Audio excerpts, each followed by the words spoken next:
Let's go to the guest line here. We're joined by Buster Olney of ESPN as we get set for what should be a great division series across baseball. Buster, how you doing today? Buster. I'm doing great. I'm here in Montana, headed back to Connecticut to do some studio shows this weekend. But, man. Montana? We've had some unbelievable days. And, the series between the Mets and the Phillies, can't wait for that. Dodgers, Padres, it's going to be awesome. Buster, it is. And for the first time ever, we get the Phillies and Mets in the postseason. Buster, what's your thought on this series? The Phillies are obviously the favorite. They're at home. But there are some similarities the last couple of years where the Phillies were in the Mets' shoes, where they were the hot team and they were taking on a division opponent. How do you handicap this series, Mets-Phillies? Yeah, I mean, I'll stick with what I said before the season started. I think the Phillies are going to win the World Series. I think they're the best team, and especially given that the Mets had to scramble down the stretch and win that game, that wild comeback in Monday's doubleheader against the Braves, and then that game last night. I think they come out of that series with questions about Edwin Diaz and how is he actually feeling on the mound. Potential spot for the Phillies to get to late in games. But overall, I mean, they're obviously dangerous. They're playing with some confidence, and these two teams know each other so well. I always thought in the years when the Yankees and Red Sox had their heyday that, people who would, when the Yankees had these stacked lineups, my feeling was always, but the Red Sox know them. Like, they're not in awe of them. They're not like, some some team coming from outer space. Like, they are very familiar with them, and the Mets are going to play against the Phillies with confidence. Buster, as you look at these series, the one thing that feels to me like it could be a big differentiator is Zach Wheeler, just the way he's pitching down the stretch, and the Phillies obviously having him lined up for tomorrow and then a potential Game 5 on regular rest. Buster, I guess Chris Sale, and I'm guessing he's going to win the Cy Young, but man, Wheeler has been for the whole year, especially the last 2 months, right there as one of the top 2 or 3 pitchers in the game. And you can make a case that Wheeler should be the National Cy Young Award winner. I agree with you. I think Sale's going to win it. But I think if you were to poll, all managers and general managers, give them truth serum and say, you had to win one game in October, who's the guy that you would want on the mound? I think Zach would win that.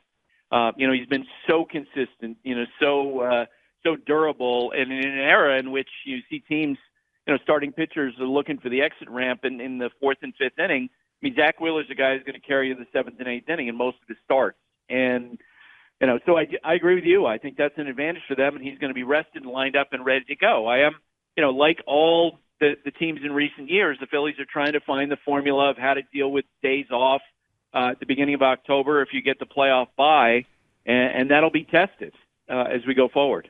So it's funny that you touched on that, Buster, because what is your sentiment about that? Because last year the Braves made a big deal about it. What do you think? Do you think it actually affects teams when they're off? I think it can affect teams. If you get a team that's red hot, they're going down the stretch and suddenly they're not doing anything for 4 or 5 days other than playing inter-squad games. And I've had players probably tell me, like, inter-squad games are a joke. No one's playing with that intensity. No pitchers throwing inside, for fear of injuring a teammate. And so I do think teams in the past have been derailed sometimes by those days off. Mm-hmm. But here's the thing. If you were to ask every general manager, every manager, if you had a choice between a bye or scrambling and doing what the Mets did this week, that crazy doubleheader on Monday, they fly late, go to Milwaukee, play this 3-game series, extend their bullpen, or, to have days to rest, it's not even close. They would all take the bye. Oh, there's no doubt because you just mentioned the Astros just went out in 2 days to the Detroit Tigers. I mean, it happens very quickly. You could be out. Buster, one of the big differentiators we're hoping is home field advantage here, games 1 and 2, and then a potential 5.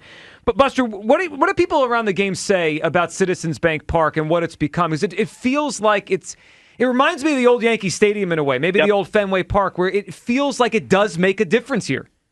Yep. I completely agree with you. Baseball is not typically a sport, I think, like the NFL, to a lesser degree like the NBA, where, home field, home court advantage is necessarily a big thing. But I think for the Phillies it is.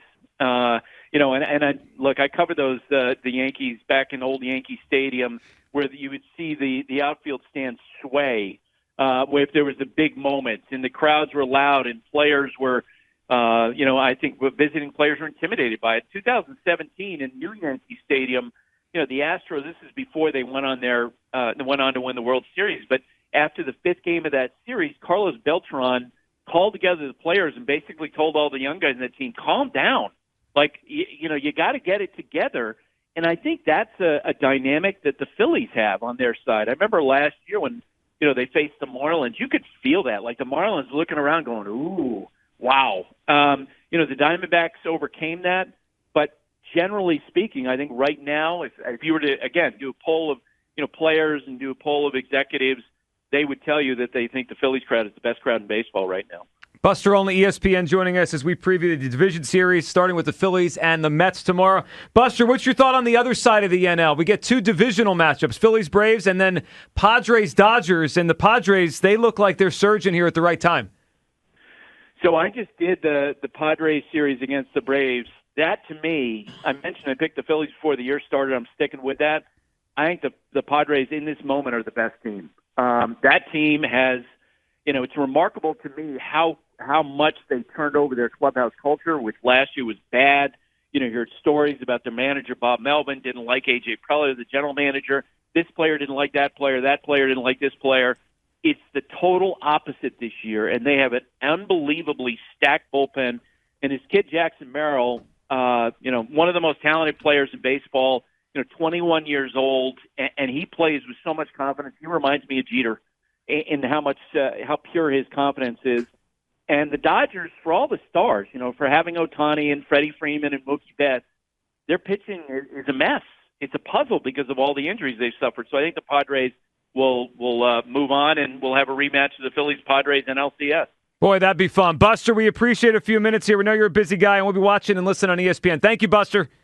It'll be a blast. Thanks, guys. There he goes. Buster Olney, ESPN, talking about the home field. And preseason, he picked the Phillies. He's sticking with them. Yeah, that's a good feeling, man. Hey, that guy knows baseball. Been around a lot of baseball. Makes you feel good. Makes you feel real good. And he also kind of foreshadowed he thinks we're getting Phillies-Padres in the next round, which would be that'd be a good one. No matter what we get, however the NL plays out, it's going to be a fun matchup. I mean, the Padres were good, and we saw them 2 years ago, and obviously the Dodgers with Ohtani and all those guys. 215-592-9494. What are you feeling today as we get set for the Phillies and the Mets tomorrow at 4 o'clock? Is it confident? Is it nerves? Like, where are you right now? Hugh, I know you came in here today feeling all that confidence. I'm excited. Last night, we figured out who we were going to play.